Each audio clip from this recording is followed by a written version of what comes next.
ধান গাছ লাগালে মাজরা থাকবে। আপনারা যারা বীজতলা করেন, এই বীজতলা যখন আপনারা উঠাই নিয়ে আসবেন তার 3 দিন আগে একটা স্প্রে দিবেন। 3 দিন আগে স্প্রে দিলে আপনাদের সারা স্প্রে দিলে ওইখানে পোকাটা মারা যাবে, ওই পোকাটা ওখানে থেকে যাবে। ওই বীজটা আপনি লাগাবেন, ওই বীজের মধ্যে আপনার পোকার আক্রমণ কম ঘটবে। আর এখন আমাদের যে বীজগুলো আসে সেই বীজগুলো বাইরের রাষ্ট্র থেকেই আসে।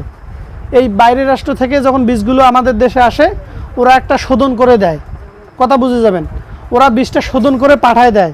এই শোধনের মেয়াদ কোনো কোম্পানির থাকে 15 দিন, কোনো থাকে 1 মাস, কিন্তু ওই দেশ থেকে আস্তে আস্তে আমাদের লাগে যে 6 মাস 1 বছর লাগে। আবার ঘরে থাকে মনে করেন যে 3 মাস, তাই না? এখন আমরা কিন্তু এখানে কেউ বীজ শোধন করে ধান রোপণ করি না, চারা বীজতলা করি না। আচ্ছা, সেইখানে রোগ মুক্ত যদি আমরা কোনো কিছু করি তাহলে সেইখানে কিন্তু রোগবালাই লাগার সম্ভাবনা কম থাকে। এখন আমরা কিন্তু কেউ করি না, আমরা কিন্তু অন্যের উপর দোষ চাপাই দিয়েই কিন্তু চলার চেষ্টা করি। এটা আমাদের বাঙালির স্বভাব, কথা বুঝছেন? আমরা যদি প্রকৃতভাবে করি তাহলে দেখবেন যে চাষিগুলো প্রকৃতভাবে চাষবাস করে তার রোগবালাই কমই লাগে। সে দেখবেন যে ওই পোকার জন্য স্প্রে করে না, আপনার রোগবালাইয়ের জন্য স্প্রে করে না, কারণ তার ট্রিটমেন্টগুলো জানাই আছে। আমি প্রথমেই শুরুতেই বলছি, আমরা যারা চাষবাস করি আমাদের ফসলকে যদি আমরা সন্তানের মতো দেখি তাহলে রোগবালাই কম লাগবে, পোকামাকড়ও কম লাগবে।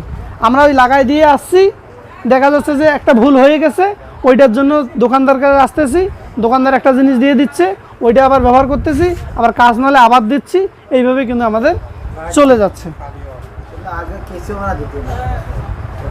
এখন হচ্ছে যে সম্পূর্ণ এই মিটিংয়ে তো সম্পূর্ণ আপনাদের ডিটেলস বলতে গেলে অনেক সময় লাগবে, এত সময় আপনারাও দিবেন না, আপনাদের বিরক্তিতে চলে আসবে। এখন পোকামাকড়ের বিষয়টা গেল, এখন হচ্ছে পচনের জন্য যেটা বলি, পচন হচ্ছে যে আপনারা এই যে পচলা লাগতেছে, কীরকম পচলা লাগতেছে? ধান গাছ কি উপর থেকে শুকিয়ে আসতেছে?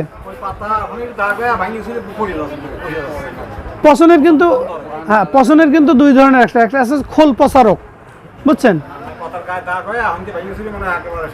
পচন কিন্তু কয়েক ধরনের থাকে, একটা হচ্ছে খোল পচা রোগ। আমি বলে যাই, আপনারা শুনেন। খোল পচা রোগ থাকে, বুঝছেন? একটা থাকে আছে ব্লাস্ট রোগ, ওটাও কিন্তু এক ধরনের পচন থাকে, মানে আরেকটা আছে যে ব্যাকটেরিয়াল লিফ ব্লাইট। হ্যাঁ, ব্যাকটেরিয়াজনিত কারণে একটা পচন থাকে, মানে ধানের পাতা উপর থেকে শুকিয়ে লালচে হয়ে গিয়ে শুকিয়ে যায়, একবারে গোড়া পর্যন্ত চলে আসে। ধানটা গোল হয় না, ধানটা হয়ে যায় চ্যাপ্টা, গোড়ার দিকে দেখবেন চ্যাপ্টা হয়ে যায়। যে সমস্ত জায়গায় এই রোগটা লাগে, হ্যাঁ ওই সমস্ত জায়গায় ধান গাছটা গোল হয় না, চ্যাপ্টা হয়ে যায়।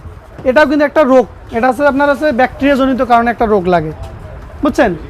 এই 3টে রোগ লাগে বেশি। একটা হচ্ছে যে ধান গাছের পচা লাগে, খোল পচা রোগ লাগে, ব্লাস্ট রোগ লাগে, আর একটা ব্যাকটেরিয়াজনিত কারণে 3টে পচা লাগে।